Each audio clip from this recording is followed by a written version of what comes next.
আসসালামু আলাইকুম, সবাই কেমন আছেন? আশা করি যে যেখানে আছেন খুব ভালো আছেন। আলহামদুলিল্লাহ আমরাও ভালো আছি। প্রস্তুত করা হচ্ছে টমেটো সস। এগুলো একদম ফ্রেশ, টাটকা, মানে গাছ থেকে পেড়ে আনা পাকা টমেটো দিয়ে আজকের সসটা বানানো হচ্ছে।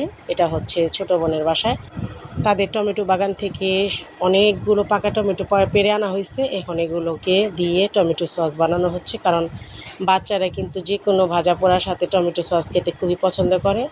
তো বাসায় তৈরি টমেটো সস হলে কিন্তু সবচাইতে ভালো। আর এটা অল্প আছে, আস্তে আস্তে নেড়ে চেড়ে ঘন করে নিতে হবে। আর এরপরে অ্যাড করে দিতে হবে হচ্ছে কর্নফ্লাওয়ার। আর কর্নফ্লাওয়ারটা অবশ্যই আপনারা ভিনেগার দিয়ে গুলিয়ে নিতে পারেন, অথবা পানি দিয়েও গুলাতে পারেন। অবশ্যই এখানে ভিনেগার অ্যাড করতে চেষ্টা করবেন।